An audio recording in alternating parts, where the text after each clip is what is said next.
প্রত্যক্ষকারী একমাত্র আল্লাহ পাক সুবহানাহু ওয়া তাআলা। আপনার অন্তরের মধ্যে কি আছে সেটাও আমার আল্লাহ জানেন। আপনি কেন তার উপকার করতে যাচ্ছেন নাকি ক্ষতি করতে যাচ্ছেন সেটা আমি বুঝার আগে আমার আল্লাহ বুঝবেন, আমি বুঝার আগে সেটা আমার আল্লাহ জানে। এই জন্য কোন রোগীর সেবা যখন আমরা করতে যাব তখন আল্লাহর হস্তে আল্লাহ তার রাসূলকে খুশি করার জন্য যাব। অনেকে আবার দেখা যায় রোগীর সেবা করতে যায়, এটা সেটা কিনে নিয়ে যায়, তার কিছু জায়গা আমার জায়গার সাথে আছে, দেখি এই জায়গাটা নেওয়া যায় কিনা, এরকম আছে না সুযোগ সন্ধানে।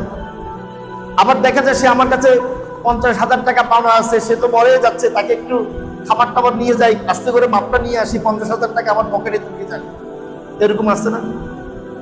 কথা বলেন, আছে না এরকম সমাজে? আবার দেখা যায় আমার বাড়ি তার বাড়ির পাশে, একটু জায়গার জন্য আমি ভালো করে হাঁটতে পারি না, এই কিছু খাবার টাবার তার জন্য নিয়ে গেলাম, নিয়ে যেয়ে পর তাকে কলা কৌশল বিনিময় করে, ভাইজান আপনার এদিকটা জায়গাটা আমাকে একটু হাঁটার জন্য সুযোগ করে দেন, ইনশাল্লাহ আমরা একটু হাঁটবো।